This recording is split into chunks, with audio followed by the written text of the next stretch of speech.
तो सगुण साकार रूप में सबसे पहले दिखने वाले यदि ठाकुर कोई है तो वो जगन्नाथ जी। तो आप अनादि हैं, आपके ही रूप को देख करके फिर अन्य अन्य अन्य अन्य रूपों की कल्पना की गई। ऐसे नेत्र हैं, ऐसे अधर हैं, ऐसा मुख है, सब कुछ भाव रखे गए, पर सबसे पहले प्रकट होने वाला रूप महाप्रभु जगन्नाथ जी का ही है। द्वारिका की बात है, भगवान की समस्त पटरानियां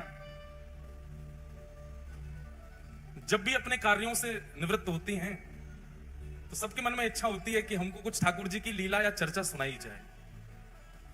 चलते फिरते कभी देव की मैया कोई चरित्र सुनाती हैं, कभी रोहिणी जी कोई चरित्र सुनाती हैं, लेकिन आधे अधूरे ही रह जाते हैं। एक दिन समस्त कृष्ण पटरानियों ने रोहिणी जी को बुला करके कहा, रोहिणी मैया ऐसी हैं बलराम जी की मैया, बहुत ध्यान से सुनिएगा। रोहिणी मैया का स्वरूप स्वभाव आपको इतना बड़ा सौभाग्य प्राप्त हुआ, ठाकुर जी की ब्रजलीला, मथुरा लीला और द्वारिका लीला, तीनों लीलाओं का संपूर्ण दर्शन करने का सौभाग्य यदि किसी को मिला है तो वो रोहिणी मैया को मिला है। संपूर्ण ब्रजलीला का दर्शन भी रोहिणी मैया ने किया, संपूर्ण मथुरा लीला का और द्वारिका लीला, सारी लीलाओं का दर्शन रोहिणी मैया ने किया।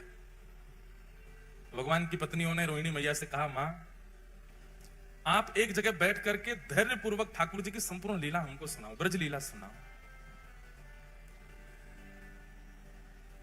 रोहिणी मैया कहने लगी, जब एक जगह बैठ के ही पूरी कथा होगी तो फिर सबको निमंत्रण दो, सबको बुलाओ, विधिवत कथा होगी, पूरे ब्रजमंडल की लीला हम सुनाएंगे, ठाकुर जी के जन्म से लेकर के अब तक की संपूर्ण लीला सुनाएंगे, सबको बुला के लाओ। बहुत ध्यान पूर्वक शांति से बैठ के सब लोग सुनना। तभी रुक्मणी आदि अष्टपटरानियां कहने लगी, मां सब आएंगे लीला में, लेकिन 3 लोग वर्ज्य रहेंगे, 3 लोगों को निषेध है कथा में आना। रुक्मणी जी बोली, कौन? रोहिणी मैया बोली, कौन? बोले सबसे पहले तो बलराम जी, जे नहीं आने चाहिए कथा में। रोहिणी मैया बोली, वाह, वक्ता के पुत्र को ही नहीं आने दोगे कथा में? हमारे लाला हैं बलराम जी, हम कथा सुनाएंगे, हमारे पुत्र को नहीं आने दोगे?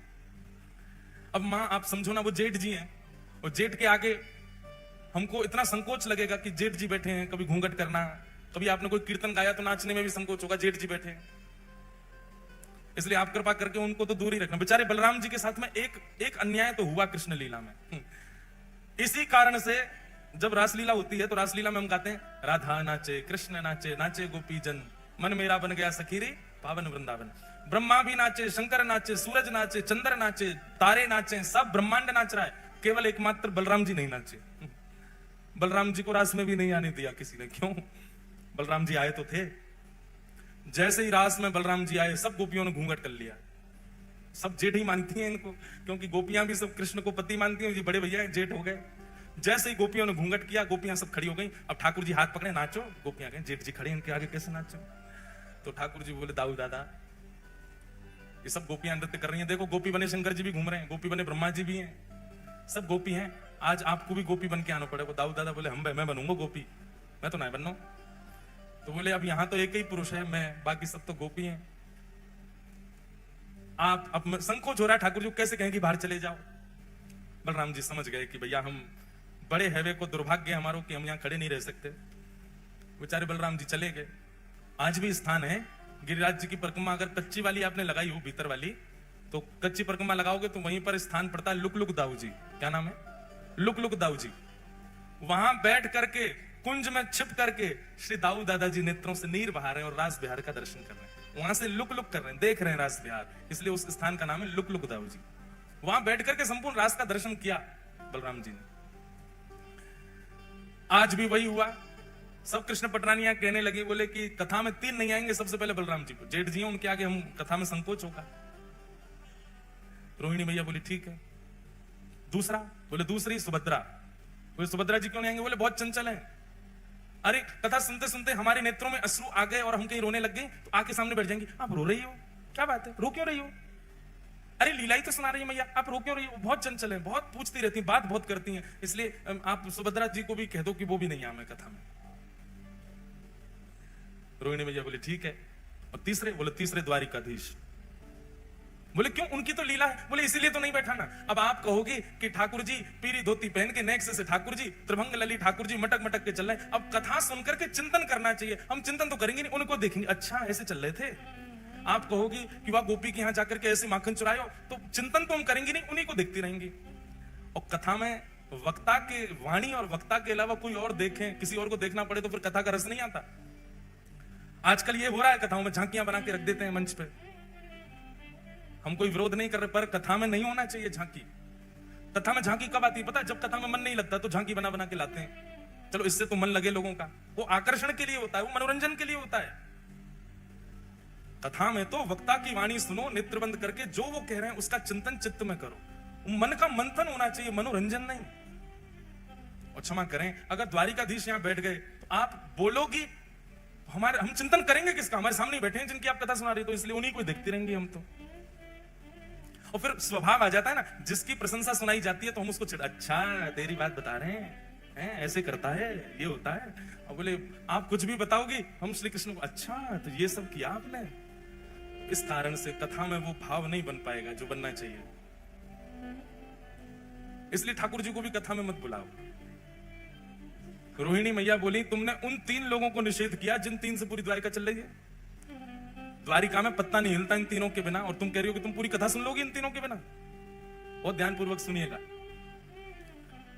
उपचार कुछ सोचो, कुछ विचार करो कि ये 3 कैसे रुकेंगे कथा में आने से। तो भगवान की पत्नियों में सबसे ज्यादा बुद्धिमान है सत्यभामा। रुक्मणी जी तो बहुत सीधी हैं, रुक्मणी जी बहुत सहज है। रुक्मणी जी तो कह भी रही थी आने दो कोई बात नहीं, पीछे बैठ जाएंगे तीनों। सत्यभामा ही अड़ी है, ना ना ना, ना तीनों नहीं आने चाहिए। सत्यभामा जी बोली एक उपाय है। बोले क्या? बोले इन तीनों को एक खेल में व्यस्त करा देते हैं, एक खेल खेलते रहेंगे, उसी में व्यस्त रहेंगे, उतनी देर हम कथा सुनते रहेंगे। बहुत दिन हो गए, अब ये बड़े हो गए तीनों, इन तीनों को इनका बचपन याद कराया जाए। रोहिणी भैया बोली वो कैसे होगा? बोले जिस दिन ये तीनों संग बैठे होंगे हम उनके सामने चौसर खेलेंगे। चौसर बहुत प्रिय है तीनों को, और चौसर भी गलत सलत खेलेंगे, तो हमको सही करने के लिए वो तीनों बैठ जाएंगे, और तीनों जैसे बैठेंगे चौसर खेलते खेलते उसी में व्यस्त हो जाएंगे, और हम यहाँ आकर के कथा सुनने लग जाएंगे। रोहिणी भैया बोली ठीक है तुम्हारी तरकीब अच्छी है, लगाओ। वही हुआ। एक दिन सत्यभामा, जामवती, रुक्मणी जी, कालिंदी सारी सब बैठी हैं, और सब बैठ करके चौसर खेल रही हैं। और चौसर खेलते खेलते अब जोर जोर से हंसने की आवाज आई, तो सुभद्रा जी ने तुरंत देखा, बोले हो क्या रहा है? देखा तो भाभियां सब खेल रही हैं। आकर के सुभद्रा जी जब देखने लगी तो देख के बोली ये तो गलत खेल रही हैं, ऐसे थोड़ी खेला जाता है। रुको मैं भैया को बुला के लाती हूँ, मैं दिखाती हूँ कैसे खेलते हैं, हम तीनों तो निपुण हैं। और तुरंत कृष्ण बलराम को लेकर के सुभद्रा जी आई और चौसर की सेज पर बैठ गई, और वहां चौसर खेल खेल के दिखाने लगी। 3 पक्ष बट गए, कुछ बलराम जी के, कुछ ठाकुर जी के, कुछ सुभद्रा जी के, सब पत्नियां बट गई। अब तो थोड़ी देर तो इनका उत्साहवर्धन किया, हाँ हाँ बहुत अच्छा बहुत अच्छा, अरे बलराम जी आप तो कमाल हो, कभी ठाकुर जी आप कमाल हो, ऐसे सब नाटक हो रहा था वहां पे। इतने में धीरे धीरे धीरे पीछे से उठ करके सब पत्नियां ठाकुर जी की जा रही थी, और जैसे ही खेल समाप्त होने लग जाए तो सत्यभामा जी ऐसा कुछ करें कि वो चौसर का पूरा जो स्थान था, जो पूरा सामने रखा था, वो हिल जाए, तो अरे अब तो दोबारा से होगा, तो फिर शुरू हो जाए। ऐसे खेल में तीनों को तन्मय करके समस्त पटरानियां एक सभागृह में चली गईं, और रोहिणी मैया आसन पर विराजमान होकर के ब्रज लीला सुनाने लगी। यहां पर चौसर में जीत गई कौन? सुभद्रा जी। अब सुभद्रा जी जैसे ही जीती, जीत करके उन्होंने कहा देखो भाभी जी जीत गई, देखी तो वहां कोई भी नहीं, सबरी चली गई। भैया एक भाभी जाए, 2 जाए, 10 जाए समझ आती है, 16 हजारों चली गई। कुछ तो गड़बड़ है, मुझे ऐसा लग रहा है कि हमको कहीं पर फंसाया गया है। और देख नहीं रहे हो, बिल्कुल शांति छा गई है पूरे महल में, ऐसा लग रहा है कोई है ही नहीं है, दाल में कुछ काला तो है। ठाकुर जी बोले हमें तो पूरी दाल ही काली लग रही है, कुछ काला नहीं है, ढूंढो। और ढूंढते ढूंढते पहुंचे, एक विशाल सभागृह था। रोहिणी मैया नेत्र बंद करके संपूर्ण लीला सुना रही हैं, और सामने बैठ करके समस्त कृष्ण पटरानियां भाव आवेश में भाव विभोर होकर के ठाकुर जी की लीला सुन रही हैं। श्री यशोदा मैया लाल जी के छोटे छोटे हस्त कमलों में अपनी उंगली देख करके उनको चलना सिखा रही हैं। नन्हे नन्हे चरणों से ठाकुर जी कैसे चल रहे हैं, और जैसे ही चलते हैं यशोदा मैया अपनी उंगली हटा देती है, ठाकुर जी दोनों भुजा खड़ी करके एक पैर आगे रखते हैं, और रख करके फिर ऐसे डामाडोल होते वैसे नीचे गिर जाते हैं। ये सब लीलाएं बता रही हैं, सब पत्नियां हंस भी रही हैं और नेत्रों से प्रेमाश्रुओं को पहुंच करके यशोदा मैया को याद भी कर रही हैं। तभी प्रसंग आया कि श्री यशोदा मैया ठाकुर जी को पकड़ करके दहली लंगवावे ले गई हैं। लाला तू अब चलना सीख गया, चल अब दहली लांग ले। चलना तो आ गया, अब दहली लांगनू सीख ले। लाल जी दहली पे चढ़ तो गए हैं, लेकिन पल्लंग की गहराई इतनी ज्यादा है कि ठाकुर जी नीचे उतर नहीं पा रहे हैं और अपने पांव के अंगूठासों बार बार नीचे देख रहे हैं कि जमीन आई कि नहीं, अब मैं उतरूं कि नहीं। और जैसे नीचे पांव करें जमीन गहरी है, तो ठाकुर जी जोर जोर से रो रहे हैं। यशोदा मैया कह रही अरे लाला तू काय को रो रहा है? तो तुतला के ठाकुर जी कह रहे मैया जे दहली ना, जे दहली मुंह को मार है, जे दहली ऊंची है गई है, या तो कह दे ये नीची है जाए। ऐसी मधुर लीलाएं श्री रोहिणी मैया यशोदा मैया की और ठाकुर जी की बाल लीला की सुना रही है। सब नेत्र बंद करके भाव में कथा श्रवण कर रहे हैं। और तभी उस सभा के द्वार पर तीनों का आगमन हुआ। बलराम जी, बाल कृष्ण और सुभद्रा।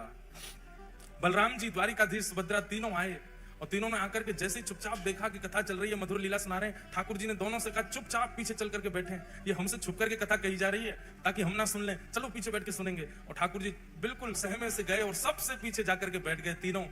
बीच में सुभद्रा जी बैठी हैं, एक तरफ बलराम जी, दूसरी तरफ ठाकुर जी, और बैठ करके मधुर वह रस चर्चा सुनने लगे। सुनते सुनते सुनते यशोदा मैया के प्रसंगों को, ब्रजवासियों के प्रसंगों को, श्री ठाकुर जी प्रेम की अवस्था में प्रवेश करने लगे। प्रेम जब प्रकट होता है ना बंधुओं, बहुत ध्यानपूर्वक सुनिएगा, प्रेम जब प्रारंभ होता है तो प्रारंभ में विपरीत अवस्था भी अच्छी लगती है। प्रेम जब प्रारंभ होता है तो प्रेमी को रात में निद्रा भी ना मिले तो भी अच्छा लगता है, भोजन ना मिले तो भी अच्छा लगता है, पानी ना मिले तो भी अच्छा लगता है, अनुकूल वातावरण का कमरा ना मिले, बिना एसी का कमरा मिल जाए तो भी अच्छा लगता है, बस प्रेमी संग होना चाहिए। प्रेम की प्रथम अवस्था है। प्रेम की द्वितीय अवस्था जब प्रारंभ होती है तो प्रेमी की परीक्षाएं शुरू होती हैं। फिर जो प्रेमी है वो इस अवस्था में आ जाता है कि वो अपने प्रेम को तो मान चुका है कि मैं इससे बहुत प्रेम करता हूं, तो सामने वाला मुझसे प्रेम करता है कि नहीं, उसकी परीक्षाएं लेना प्रारंभ करता है। फिर वो ऐसा कुछ करता है कि जिससे पता चले कि ये मुझसे प्रेम करता है कि नहीं। तीसरी अवस्था में रूठना, मनाना, मान लीला प्रारंभ हो जाती है। चौथी अवस्था में स्वीकारीकरण और विश्वास आ जाता है। पांचवी अवस्था में प्रेम अब पुष्टता की ओर बढ़ता है, तो दोनों में वियोग की भावना, संयोग वियोग, कभी राजी कभी रूठ गए, कभी राजी कभी रूठ, संयोग वियोगात्मक भाव रहता है। छठवीं अवस्था में प्रेम विरह प्रदान करता है। कोई भी एक थोड़ा दूर हो जाएगा। अगर प्रेम सच्चा होगा तो विरह प्रारंभ होगा। प्रेम केवल बहाना रहा होगा या केवल आसक्ति रही होगी तो उस विरह से किसी को भी फर्क नहीं पड़ेगा। छठवीं अवस्था का प्रेम प्रारंभ होते ही अगर प्रेम सच्चा है तो विरह आएगा। सातवीं अवस्था में व्याकुलता आ जाएगी। अब पहले तो अच्छा लग रहा था इसलिए भोजन भी मन नहीं होता था, सोने का मन नहीं होता था, पर अब व्याकुलता इतनी बढ़ गई है, व्याकुलता के कारण भोजन नहीं प्रिय लगता, निद्रा नहीं प्रिय लगती। प्रेम की आठवीं अवस्था यह हो जाती है कि चिंतन करते करते करते करते प्रेमी का जित देखूं उतित श्याममयी है, जिसको देखते हैं उसमें प्रेमी दिखने लग जाता है। इसकी चाल मेरे प्रेमी जैसी है, इसका मुख मेरे प्रेमी जैसा है, वो हंसता था तो ऐसे ही हंसता था, वो बैठता था तो ऐसे ही बैठता था, वो बोलता था तो ऐसे ही बोलता था। प्रेम की नौवीं अवस्था जब आ जाती है तो प्रेम प्रगाढ़ और वियोग की चरम स्थिति आ जाती है। तब व्यक्ति जड़ और चेतन का भी भ्रांति नहीं रख पाता, जड़ से भी पूछने लग जाता है, जड़ से भी चर्चा करने लग जाता है, जैसी गोपियों की हो गई थी। भगवान के वियोग में वृक्षों से पूछ रही है, तुमने श्याम सुंदर को देखा? तुलसी से पूछ रही है, अरे तेरे बिना तो भोजन ही नहीं करते, तूने उनको देखा? मयूर से पूछती हैं, तुमने उनको देखा? तुझे तो सिर पे धारण करते हैं। प्रेम की नौवीं अवस्था आ जाती है और प्रेम की जब 10वीं अवस्था प्रारंभ होती है तो प्रेमी अपने प्रेमी का चिंतन करते करते करते करते करते करते प्रेम विगलित होने लग जाता है। जैसे एक मोमबत्ती में अग्नि प्रज्वलित करने पर वो पिघलने लग जाती है, ऐसे प्रेमी के सर्वांगीण अंग पिघलने लग जाते हैं। बहुत ध्यानपूर्वक सुनिए, कोई चर्चा मत कीजिए, हमारी प्रार्थना है। ठाकुर जी ने जब कथा में बैठना और श्रवण करना प्रारंभ किया तो ब्रजवासियों की याद आने लगी। अपनी लीला सुन के मुस्कुराने लगे, अच्छा सा लगने लगा। फिर विपरीत अवस्था भी अच्छी लगने लगी। धीरे धीरे धीरे कथा आगे बढ़ने लगी। ठाकुर जी उन अवस्थाओं को पार करते गए। पार करते करते 6वीं 7वीं अवस्था में आकर के ठाकुर जी अपना हृदय पकड़ करके सहलाने लगे, ब्रजवासियों की याद आने लगी। 7वीं 8वीं अवस्था आते ही श्री ठाकुर जी के नेत्रों से अश्रुबिंदु गिरने लगे। सभागृह में दिखने वाली ब्रज जैसी कोई भी वस्तु उसको ठाकुर जी जा जा करके अपने हृदय से लगाने लगे। मेरी मैया कहां है, मेरे बाबा कहां है, मधुमंगल श्रीदामा सब कहां है। इस प्रकार ठाकुर जी ढूंढने लगे। अपनी पटरानियों में ही किसी के रूप को देख करके कहते हैं श्रीदामा ऐसा ही लगे, मेरा मधुमंगल ऐसा ही दिखे, रोहिणी मैया को देख के यशोदा मैया ऐसी लगे, बलराम जी को देख के कहते हैं दाऊ दादा हमारे नंद बाबा ऐसे ही लगे। ठाकुर जी की ऐसी अवस्था प्रकट हो गई। सब बैठे सहमे देख रहे हैं केवल। जैसे ही विरह की प्रेम की 10वीं अवस्था प्रारंभ हुई, सुभद्रा जी गई दौड़ करके ठाकुर जी को एक जगह स्थान पर लाकर के बैठाया, संभालने लगी।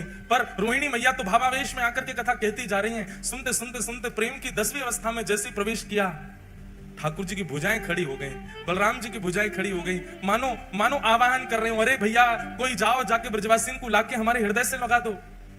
10वीं अवस्था प्रारंभ होते श्री ठाकुर जी का श्री अंग पिघलने लगा।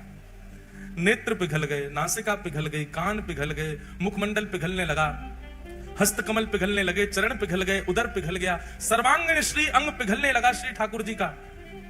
प्रेम अपनी स्थिति में होता है तो नेत्रों से आंसू निकलते हैं, पर प्रेम जब चरम स्थिति में जाता है तो व्यक्ति की चरम भी पिघलने लग जाती है। हम संसारी मानव पांचवी श्रेणी से ऊपर नहीं जा सकते प्रेम की में, क्योंकि हमारा प्रेम इतना है ही नहीं। उससे ऊपर की स्थिति में जाते ही सबको अपना स्वार्थ दिखने लग जाता है। हम कभी 10वीं अवस्था, 9वीं अवस्था, 7वीं अवस्था में नहीं जा सकते। हमारी स्थिति केवल 5वीं अवस्था तक है। जैसे वियोग प्रारंभ होता है, वियोग आते ही हमको अपना स्वार्थ दिखता है, और स्वार्थ दिखते ही हम अपने प्रेमी का त्याग कर देते हैं। उससे मिलने वाले विरह को हम सह नहीं पाते। ठाकुर जी का श्री अंग पिघलने लगा। ठाकुर जी की इस अवस्था को देख करके देवता त्राही माम करके दौड़ने लगे। दौड़े दौड़े गए श्री नारद जी के पास, और नारद जी से जाके कहा, नारद जी कुछ करिए। अगर रोहिणी मैया की कथा को अभी रोका नहीं गया तो श्री ठाकुर जी संपूर्ण जल निमग्न हो जाएंगे। तुरंत नारद जी महाराज आए। कथा इतनी प्रबल स्थिति में पहुंच चुकी है कि वहां जाकर के विक्षेप नहीं डाल सकता कोई। पर श्री नारद जी महाराज ने ठाकुर जी की स्थिति को देखा, और देखते हुए तुरंत रोहिणी मैया के चरणों में प्रणाम करते हुए, अपना करताल बजाते हुए रोहिणी मैया के भाव को भंग किया। नेत्र खुले रोहिणी मैया के, नेत्रों से विरल अश्रुधार गिर रही है, लाल पड़ गए नेत्र। नारद जी आप तो कथा के इतने रसिक हैं, फिर कथा में विघ्न कैसा? नारद जी महाराज ने इशारा किया, मैया सामने देखो। पीछे बैठे द्वारिकाधीश बलभद्र और सुभद्रा तीनों प्रेम की 10वीं अवस्था पार कर चुके हैं। उनका श्री अंग पिघल रहा है। यदि मैं आपकी कथा को थोड़ी देर और नहीं रोकता तो तीनों जल निमग्न हो जाते, नदी बनकर के बहने लगते। बंधुओं, द्वारिका कभी जाइएगा तो गोपी तालाब का दर्शन कीजिएगा। कृष्ण विरह में गोपियां जल निमग्न हो गई। बिंदु सरोवर का कभी दर्शन कीजिएगा, वहीं पर सिद्धता नाम की नदी है, जो कि भगवान श्री कपिल की मैया देवहूति माता प्रेम की अवस्था पार करके नदी बन के बहने लगी।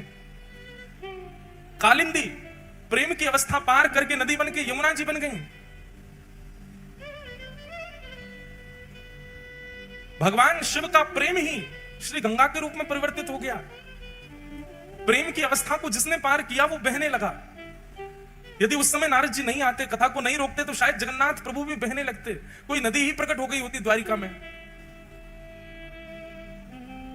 रोहिणी मैया से कहा, कथा को यही विश्राम दीजिए, ठाकुर जी का श्रीअंग पिघल रहा है। सब दौड़ करके गए, देखा बलभद्र, सुभद्रा और श्री जगन्नाथ, श्री द्वारिकाधीश, तीनों का श्री अंग प्रेम विगलित हो गया।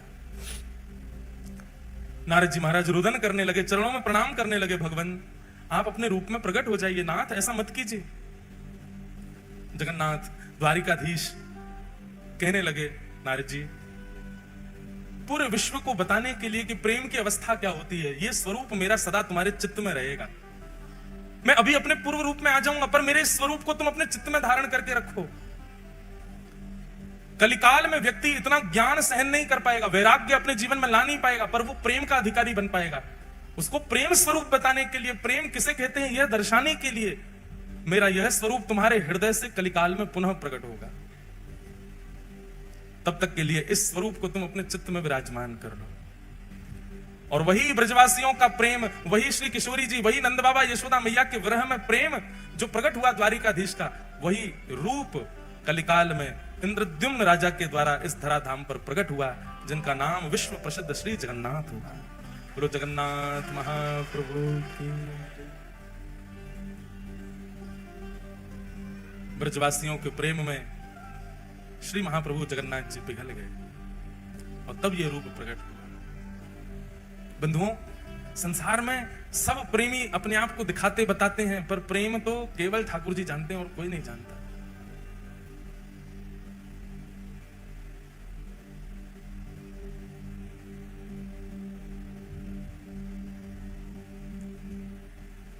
प्रेम नगर की डगर है कठिन रे, बटो ही ना करना बसेरा, पग बढ़ा हो ना जाए अंधेरा। हमारे ब्रजमंडल में रसिक हुए, उनका यह भाव है,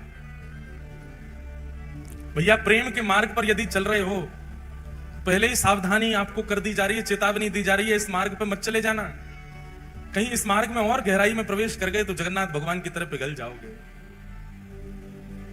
हमारे ब्रज के रसिक जन गाते हैं, प्रेम नगर की डगर है कठिन रे, बटो ही न करना बसेरा, पग बढ़ा हो न जाए अंधेरा, पग बढ़ा हो न जाए अंधेरा। क्यों महाप्रभु श्री जगन्नाथ जी को गीत गोविंद इतना प्रिय है? क्यों प्रिय है उनको इतना? क्योंकि गीत गोविंद में ब्रज के श्री कृष्ण ही दिखाए गए हैं, ब्रज की ही वो लीलाएं बताई गई हैं, ब्रज का ही वो स्वरूप दिखाया गया है जो ठाकुर जी को खींचता है अपनी ओर। इसलिए गीत गोविंद ठाकुर जी अपने हृदय से लगा के सोते हैं रोज रात। कौन है इतना बड़ा प्रेमी संसार में जितने बड़े प्रेमी श्री जगन्नाथ हैं?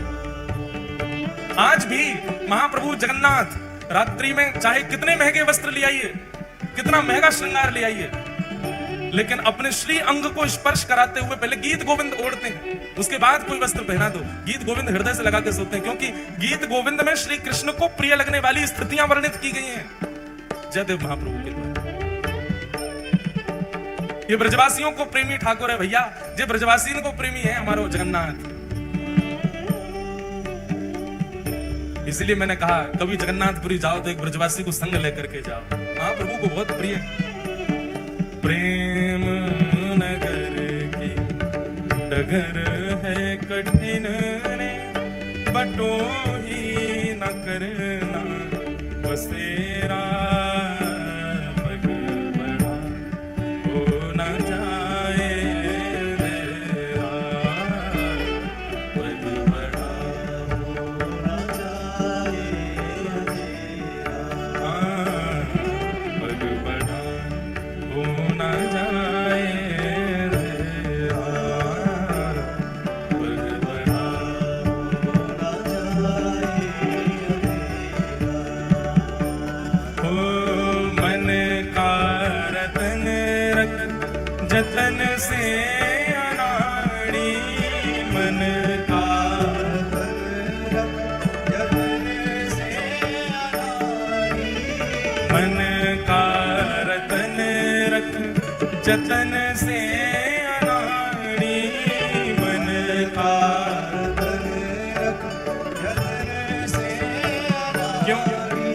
यहाँ आगे चोरों की बस्ती है भारी, यहाँ आगे चोरों की बस्ती है भारी, हाँ यहाँ आगे चोरों की बस्ती है भारी, यहाँ आगे चोरों की बस्ती है भारी। ज्ञानी लुटे गुमानी यहाँ पल में लुट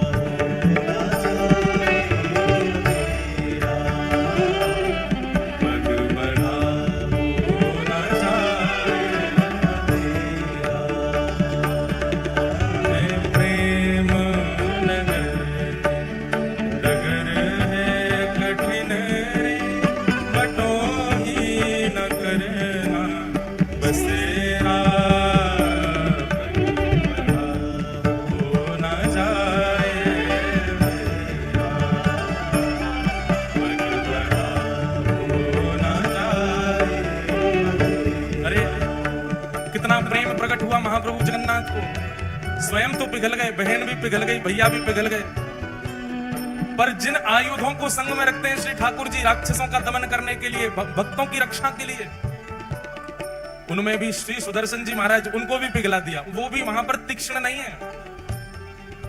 जगन्नाथपुरी में श्री सुदर्शन जी महाराज भी तीव्र नहीं है, तीक्ष्ण नहीं है, वे भी पिघले हुए खड़े हैं, उनको भी प्रेमी बना दिया, वो भी पिघले हुए खड़े। कैसा प्रेम महाप्रभु का रहा होगा। बादल विपद की अंधेरी है रातें, बादल विपद की अंधेरी है रातें। हमारे वृंदावन में स्वामी रामस्वरूप जी का नाम सुना आप लोगों ने? रासाचार्य स्वामी रामस्वरूप जी महाराज, उनके पूज्य पिताजी श्री मेघश्याम जी, उनका ये पद है। उनकी गोद में ठाकुर जी खेलते थे। क्या कह रहे हैं?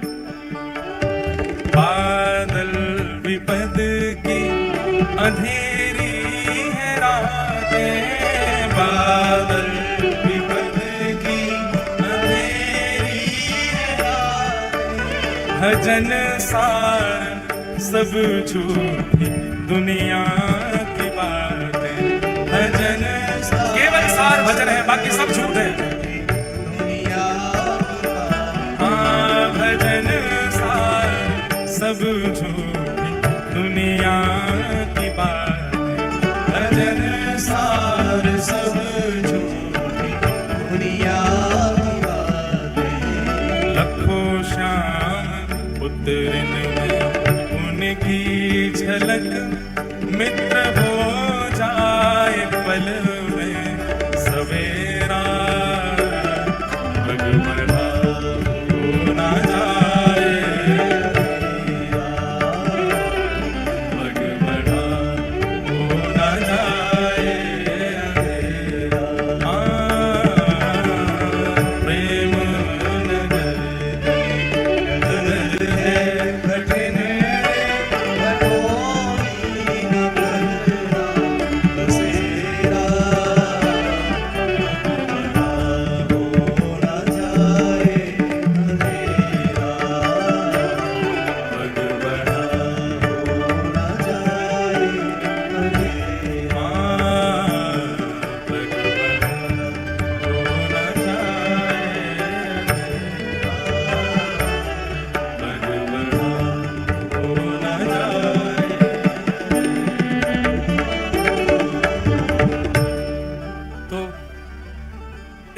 प्रकट हुए द्वापर में श्री जगन्नाथ। नारद जी ने उस स्वरूप को अपने चित्त में धारण कर लिया।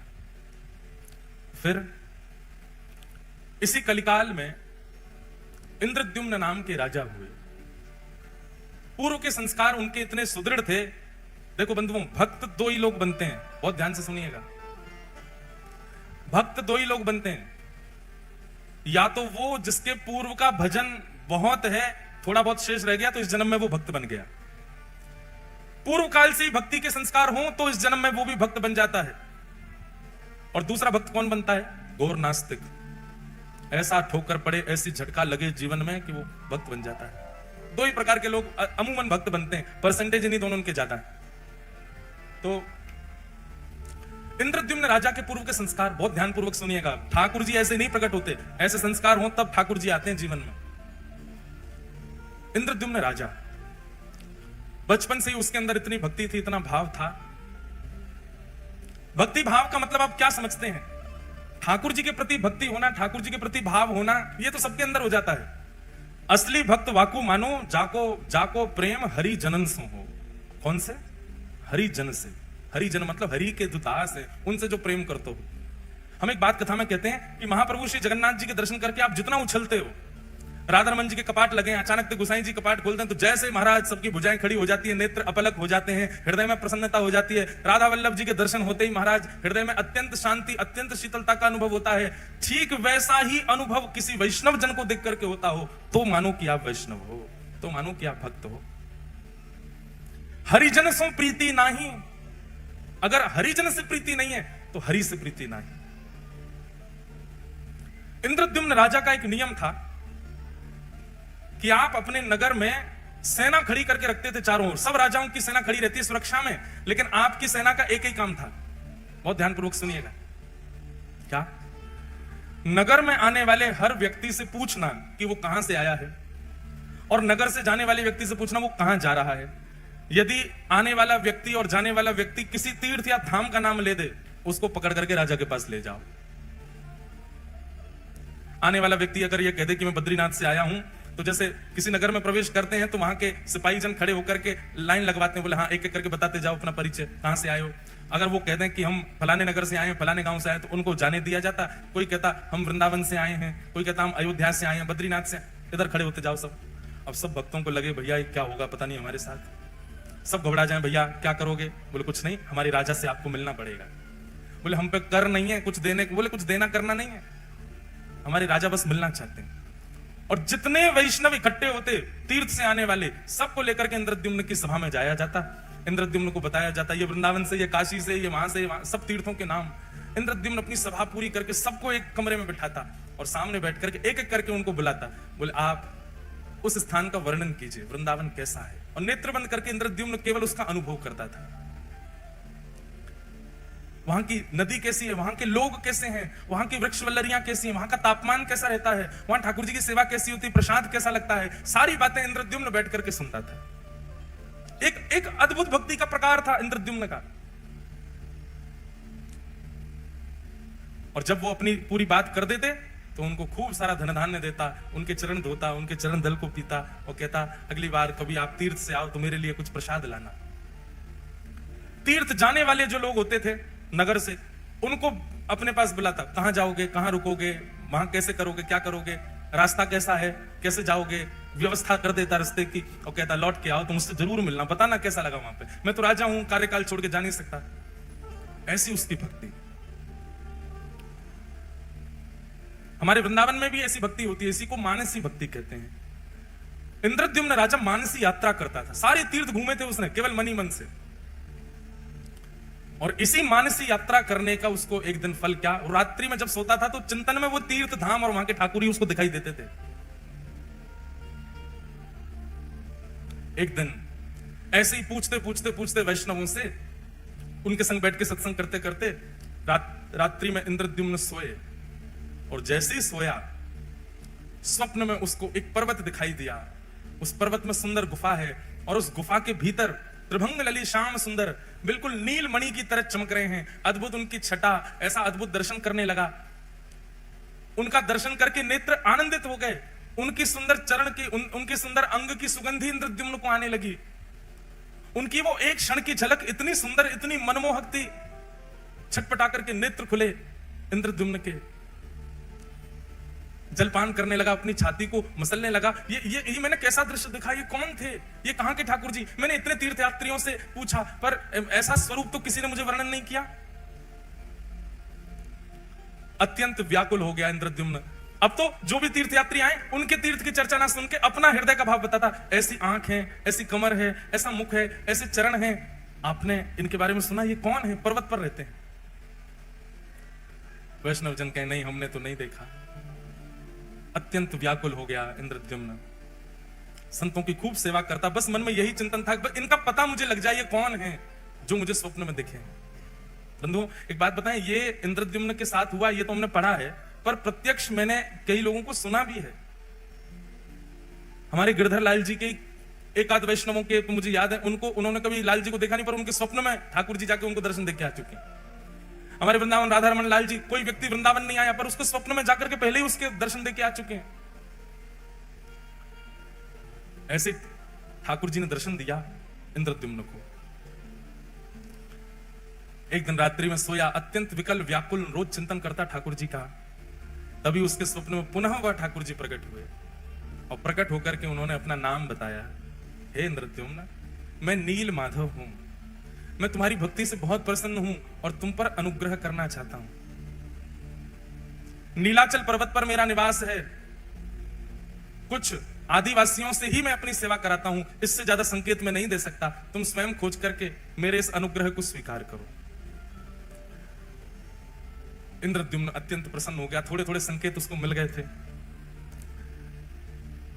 इंद्रद्युम्न ने अपने भाई, जिनका नाम था विद्यापति, बहुत ध्यानपूर्वक सुनो, विद्यापति को कहा कि लीलाचल पर्वत है, वहां पर आदिवासी सेवा करते हैं, नीलमाधव भगवान वहां पर विराज रहे हैं, तुम जाकर के उनकी सुध लेकर के आओ, वो ठाकुर जी मुझ पर कृपा करना चाहते हैं।